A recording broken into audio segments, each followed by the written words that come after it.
Good afternoon my dear students. आपण इतिहास लेखन पाश्चात्य परंपरा ह्याचे 2 धडे मागच्या आठवड्यात घेतलेत. आता आपण तिसऱ्या म्हणजे this is my third lesson. Okay. तर आपण आतापर्यंत काय बघितलं? इतिहास म्हणजे काय? तर भूतकाळात ज्या घडून गेलेल्या घटना आहेत त्याला आपण इतिहास असं म्हणतो. ठीक आहे ना?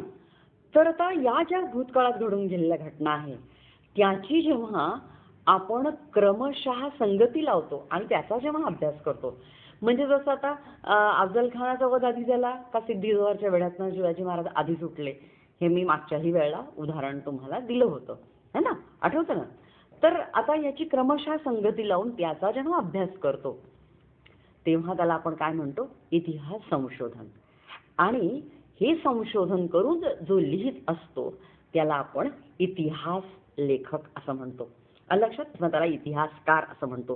जसं तुम्हाला माहीत असेल बाबासाहेब पुरंदरे हे इतिहासकार आहेत. नंतर नागपूरचेच विजयराव देशमुख हे इतिहासकार आहेत. म्हणजे त्यांचं त्या क्षेत्रामध्ये त्यांचा अभ्यास आहे. ठीक आहे ना? आता आपण हे बघितलं मागच्या वेळेला मी तुम्हाला, आपण फक्त रिव्हिजन घेऊया. तर मागच्या वेळेला तुम्हाला सांगितलं की इतिहास लेखनाची जशी पाश्चात्य परंपरा आहे तशी आपल्याकडे पण भारतात परंपरा होती. जसं राज्याभिषेकाचं चित्र अनेकांच्या घरी आहे, म्हणजे चित्राच्या द्वारे तो इतिहास आपण संग्रहित ठेवतो. नंतर कथा मी तुम्हाला मागच्या वेळेला तानाजीची गोष्ट सांगितली, ती मला माझ्या आजीने सांगितली. तशी परंपरानुगत कथा ही एका पिढीतनं दुसऱ्या पिढीकडे जाते.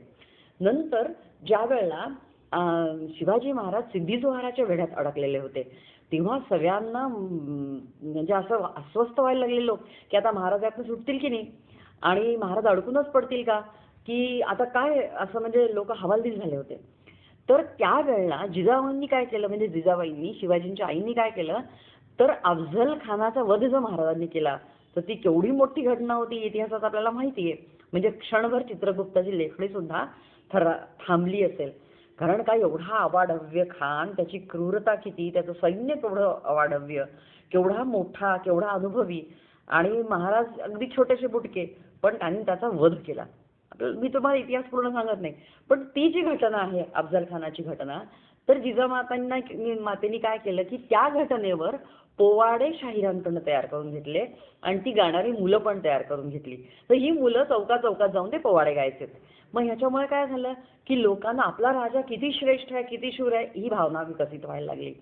म्हणजे आहे त्या संकटातनं कुठेतरी मार्ग दिसेल हे सुद्धा, म्हणजे जर झालं बाबा आता शिवायचा इतिहास संपला अशी भावना कुणामध्ये निर्माण होऊ नये म्हणून जिजाबाईंनी काय केलं, पोवाड्यांची निर्मिती केली. आलं लक्षात? तर म्हणजे इतिहासातल्या या घटना आहेत महत्त्वाच्या. तर असं पोवाड्यांद्वारे, कथांद्वारे आपल्याकडे इतिहास जतन करण्याची प्रवृत्ती होती. हे आपण मागच्या वेळी बघितलं. नंतर आधुनिक इतिहास लेखन जर असेल तर ते 4 गोष्टी महत्त्वाच्या आहेत त्याच्यामध्ये.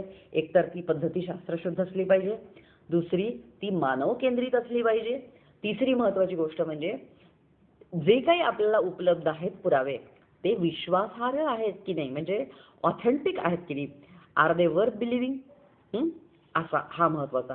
नंतर आता चौथा महत्त्वाचा, आपण फक्त रिव्हिजन करतोय मागच्या पेज नंबर 2 आणि 3 वर जे 4 पॉईंट्स दिले आहेत ते जर समजले तर आपल्याला पुढचं सगळं व्यवस्थित समजणार आहे. म्हणून आता मानव जातीने भूतकाळात केलेल्या कृतींच्या आधारे मानव जातीच्या वाटचालीचा वेग इतिहासात घेतला जातो. वेध शब्द आहे तो. वेध, वेध म्हणजे ज्याला आपण म्हणतो ना रेफरन्सनी आपण पुढच्या कन्क्लुजन्स ड्रॉ करतो किंवा त्याचा सगळा हे केलं जातं.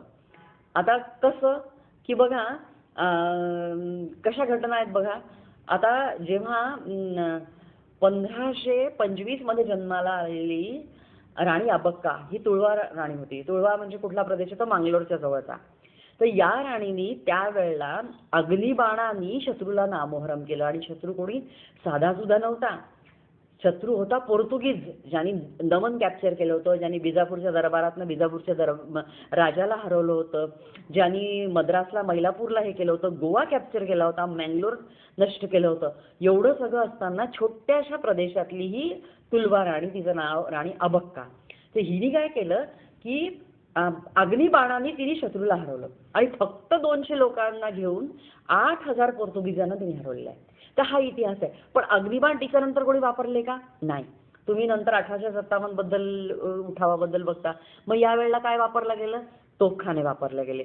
आणि म्हणून भारत 1857चं जे युद्ध होतं ते आपण जिंकू शकलो नाही, कारण ब्रिटिशांजवळ आधुनिक शस्त्र होते आणि आपल्याजवळ नव्हते. तर म्हणजे इतिहासामध्ये हे बदलत गेलेल्या घटना आहेत की नाही. आधी तलवार, मग थोडे अग्निबाण आले, मग नंतर तोफा आल्या, मग नंतर आता आता तर तुम्ही बघता की नुसतं पुश बटन वॉर सुद्धा होण्याची शक्यता आहे. म्हणजे तेवढं आपलं प्रगत विज्ञान झालंय. तर या सगळ्या भूतकाळाच्या घटना ज्या आहेत त्याचा आपण वेध घेत असतो. जे प्रगती झाली कशी याचा परामर्श घेत असतो. ठीक आहे. आता आपण एक बघितलं की हिस्ट्री हा शब्द सगळ्यात पहिल्यांदा कोणी वापरला असेल तर तो हिरोडोटसनी. आणि Herodotus he belong to which country? He belong to Greek. He was a Greek. He belong to Greece. He was a Greek. नंतर आता सगळ्यात महत्वाचा इतिहासातला टप्पा म्हणजे 1737 1737 साली. म्हणजे दोनदा त्यात 7 आहेत, एकदा 3 आणि एकदा 1 आहे. म्हणजे पहिले 17 आहे आणि नंतर 37 आहे. तर 2 7 अंतराने लिहायचे. एक पहिल्या 7 पुढे 1 लिहायचा आणि 2 7च्या मध्ये 3 लिहायचे. कारण 7 सोडलं तर इतर 3 आहेत ना, असं म्हणजे 7 धरून 3 आहेत ना अंक. दोनदा आला 7 तो एकदाच मोजायचा. तर 1737 साली हे तुम्हाला लक्षात राहावं म्हणून मी हे सगळं करतेय. तर 1737 in the year 1737 what happened? 1737 साली काय झालं? जर्मनीमध्ये जर्मनीमध्ये काय झालं? गॉटिंगॅन विद्यापीठाची जी स्थापना होती त्याच्यामध्ये पहिल्यांदा इतिहास हा विषय अंतर्भूत केला गेला. म्हणजे history was included first in the year 1737. Which country? Germany. Year 1737. Name of the country? Germany. And what was the name of the university? It was a German university and was Göttingen University. Remember 1737 Göttingen University. And what subject was included? It was history which was included. Okay, is that clear? आणि आता आपण बघू महत्वाचे इतिहास विचारवंत कोणते. आणि या विचारवंतांनी इतिहास लेखनाची परंपरा कशी शास्त्रशुद्ध केली तेही आपण बघू. तर पहिला आहे रेने डेकार्ट. आता हा जो रेने डेकार्ट आहे हा ही बिलॉंग टू म्हणजे he was born in the year 1596. Okay, and he died in the year 1650. René Descartes was born in the year 1596 and he died in the year 1650. Okay, आता याचं काय म्हणणं आहे? René Descartes belong to which country? हा he belong to France. हा French तत्वज्ञ होता. आता तुम्हाला रेने डेकार्टवर समजा पॅराग्राफ आला तर तुम्ही एवढं जरी लिहिलं रेने डेकार्ट हा फ्रेंच तत्वज्ञ होता तरी तुम्हाला अर्धा मार्क निश्चित मिळेल. तर आता हे विसरायचं नाही. RDF. RDF म्हणजे काय? René Descartes. R stands for Rene, D stands for Descartes and F stands for France. So Rene Descartes belong to which country? Rene Descartes belong to France. Now this Rene Descartes त्यांनी काय म्हटलं? त्याच्या लिहिलेल्या पुस्तकाचं नाव काय होतं? Discourse on the Method. So what was the name of the book? The name of the book was Discourse on the Method. Discourse म्हणजे lecture सारखं. So what was the name of the book? The name of the book was Discourse on the Method. René Descartes हा French तत्वज्ञ होता आणि त्यांनी लिहिलेल्या पुस्तकाचं नाव आहे डिस्कोर्स ऑन द मेथड. आता याचा आग्रह काय होता? याचं काय म्हणणं होतं? पहिली गोष्ट रेने डेकार्टने काय म्हटलं की जे कागदपत्र आपल्याला अवेलेबल आहेत त्याची विश्वासार्हता तपासून घेणं आवश्यक आहे. म्हणजे जसं आता मी म्हटलं की राणी अब्बक्का हिने अग्निबाणाचा वापर केला, मग याचा इतिहासात कुठे पुरावा आहे का? मग जो कागदपत्र आहे तो आर्काइव्ह मधला आहे का की उगीच कोणाच्या घरी सापडला म्हणून तो आहे ना? तर असं तर विश्वासार्हता म्हणजे ऑथेंटिक आहे की नाही हे बघणं. नंतर त्याचं अजून एक म्हणणं होतं की एखादी गोष्ट आहे, सत्य आहे असं निसंशयरित्या प्रस्थापित होत नाही तोपर्यंत त्याचा स्वीकार करू नये. ठीक आहे ना? मग आता जसं आता त्या राणी अब्बक्काने अग्निबाणाचा उपयोग केला याचं कुठेतरी कोणाच्या तरी घरी लिखित पुरावा सापडला. मग तिथे जसं आपण इकडे पोवाडे घालतो ना तसं ती कर्नाटकाची होती ना, तर तिथे यक्षगान म्हणून एक पारंपरिक हे आहे. तर त्या याच्यामध्ये पुरावे आहेत का? तसं ते म्हणतात का? मग इतिहासाच्या अजून कुठल्या पुस्तकात पुरावे आहेत का? मग आता ही गोष्ट निसंशयरित्या प्रस्थापित झाली की ती अग्निबाण वापरत होती. म्हणजे त्या पोर्तुगीजांना भले मोठे जहाज आणले होते, ह्यूज. आणि राणीला बंदी बनवणार म्हणून त्या व्हाईसरॉयने आदेश दिला. बंदी कसले बनवतात त्यांना शेवटपर्यंत कळलंच नाही की अग्निबाण कुठून येतात. बाणाने त्यांनी मोठे मोठे पोर्तुगीजांचे जहाज ध्वस्त केले. आणि हिच्या माणसांनी काय केलं, राणी अब्बकाच्या, त्यांनी अंगाला कोळसा फासला. कोळसा फासल्यामुळे त्यांना दिसलंच नाही की कुठून, अमावास्येची रात्र होती, सगळीकडे काळोख, की बाण कुठून येतात तेच त्यांना शेवटपर्यंत कळलं नाही. आलं लक्षात. तर असं म्हणजे पहिल्यांदा काय, कागदांची विश्वासार्हता तपासून पाहायची. हे कोणी म्हटलं, René Descartes. He belong to France. दुसरी गोष्ट त्यांनी अजून एक आहे, एखादी गोष्ट सत्य आहे असं जोवर निसंशयरित्या प्रस्थापित होत नाही तोपर्यंत त्याचा स्वीकार करू नये, असं कोण म्हणतं, रेने डेकार्ड. आणि René Descartes belong to 15, he was born in 1596 to 1650. आता दुसरा कोण आहे, दुसराही आपण ज्याच्याबद्दल विचार करणार आहोत, हा दुसरा व्यक्ती सुद्धा फ्रान्सचाच आहे. And what is his name, his name is Voltaire. Now read, open your page number 3 textbook. Open your page number 3 of the textbook. आता हा असं म्हणतात की वॉल्टेअर जर नसता तर फ्रेंच राज्यक्रांतीला वेग आलाच नसता. म्हणजे फ्रान्समध्ये जी राज्यक्रांती घडून आली त्यासाठी वॉल्टेअरनी केलेलं लिखाण हे फार महत्त्वाचं आहे. आलं लक्षात. तर आता हा जो वॉल्टेअर होता हा सुद्धा फ्रेंच होता. जसा René Descartes was French and Voltaire also was a French. He belong to the country France.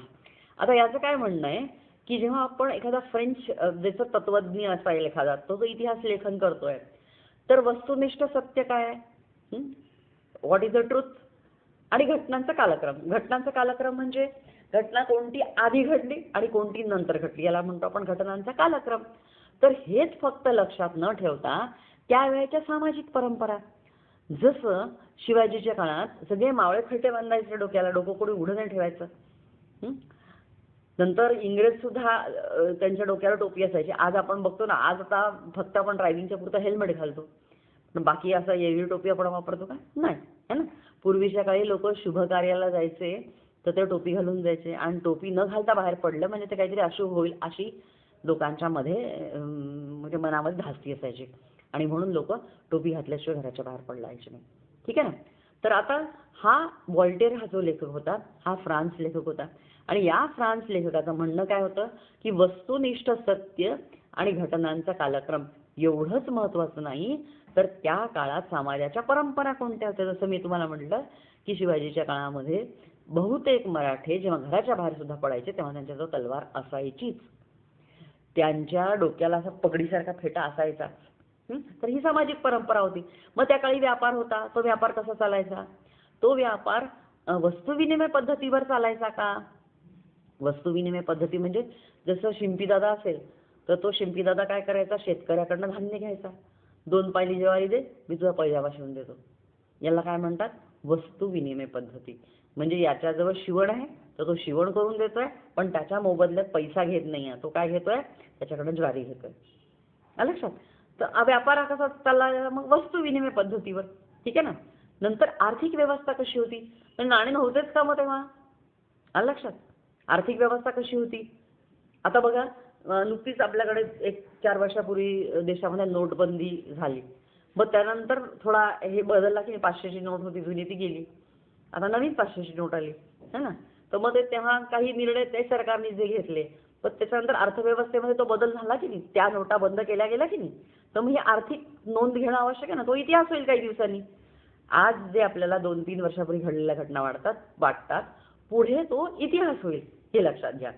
नंतर शेती, नुसताच व्यापार नाही, नुसतीच आर्थिक व्यवस्था नाही तर शेती सुद्धा विचार करायचा. म्हणजे नुसती घटना सत्य आहे की नाही किंवा नुसता घटना कोणती आधी घडली हेच महत्त्वाचं नाही आहे, तर आर्थिक व्यवस्था पण महत्त्वाची आहे, व्यापार सुद्धा महत्त्वाचा आहे, शेती पण महत्त्वाची आहे.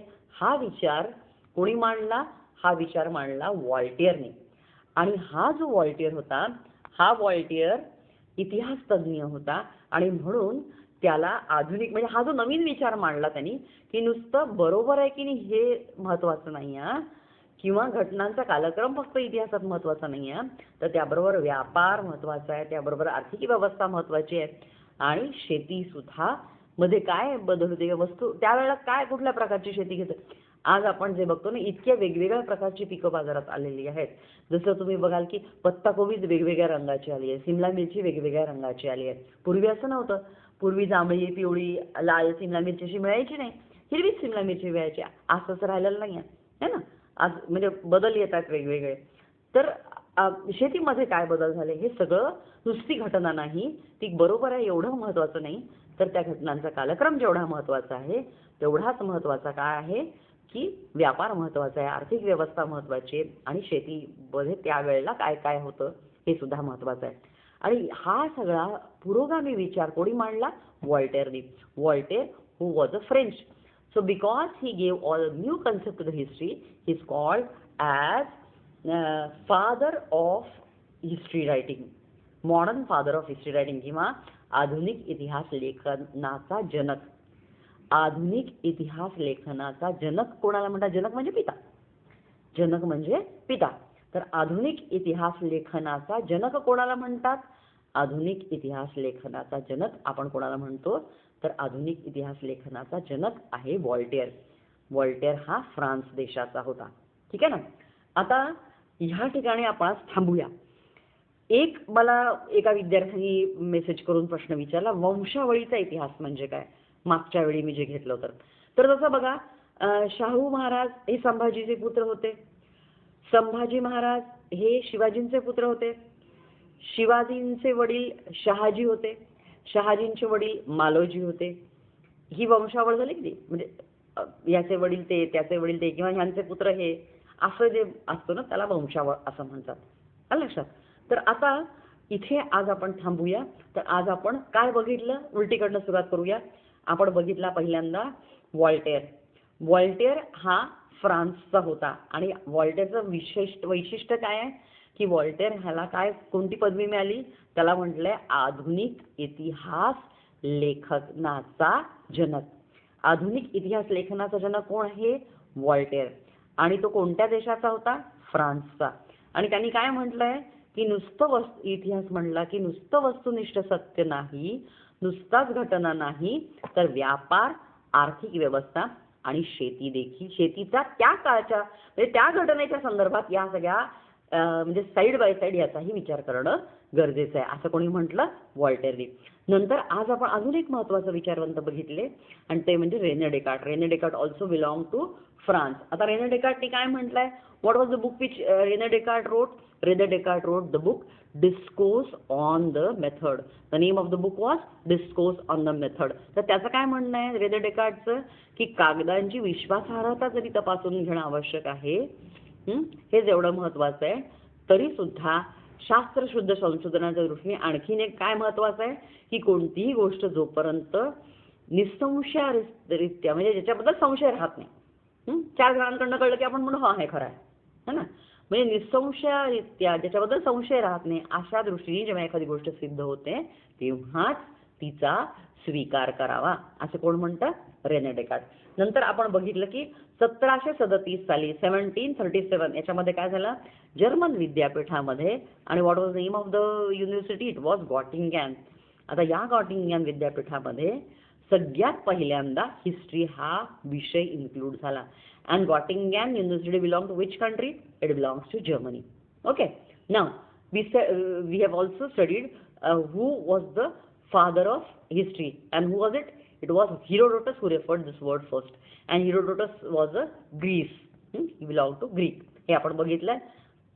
तर आता इथे आपण थांबूया आणि उद्या आपण राहिलेल्या विचारवंतांचा विचार करूया. Have a nice day my dear students. Okay. आणि तुम्हाला काही समजलं नसेल तर मला मेसेज करा. I am ready to give the answers. आता एक लक्षात घ्या सगळ्यात महत्त्वाचं म्हणजे मी जे काही शिकवते तुम्हाला, तुम्ही फक्त यूट्यूबवर तो व्हिडिओ बघता आणि नंतर विसरून जाता असं नाही. व्हिडिओ बघून झाल्याच्या आधी आणि नंतर एकदा लेसन वाचणं, पूर्ण लेसन. नुसतं तेवढं मी जे शिकवलं तेवढं नाही. म्हणजे आज तुम्ही फक्त रेने डेकार्ट आणि व्हॉल्टेअर वाचाल आणि ते झालं असं नाही. आलं लक्षात? पूर्ण लेसन एकदा आधी वाचा, मग व्हिडिओ बघा आणि पूर्ण लेसन पुन्हा वाचा. आणि आता माझं लेसन जेव्हा संपेल तेव्हा मी तुम्हाला प्रश्न उत्तर पण टिक करून देणार आहे. पण त्यापूर्वी मी तुम्हाला प्रत्येकच वेळी पूर्ण लेसन वाचायला लावते. त्यापूर्वी तुमचे पण आन्सर्स रेडी असणं गरजेचं आहे. म्हणजे माझ्या अंदाजाने आता हा उद्याचा आपला लेसन झाल्यावर बहुतेक अजून एक लेसन लागेल. अजून एकदा आपला हे होईल हिस्ट्री लेसन आणि नंतर मी तुमच्याबरोबर I will discuss with the question answers also. But before that you also try to be ready with the question answer so that you can check it immediately. म्हणजे आन्सर्स कुठे आहे हे तुम्ही थोडेफार लोकेट जर केले तर मी सांगितलेले आन्सर्स तुम्हाला अधिक चांगल्या प्रकारे लक्षात राहील. आणि कॉपी करायची आहे. कॉपी म्हणजे you will make a resistor and write the answers, start writing the answers. Okay. Have a nice day, my dear students. So we meet tomorrow.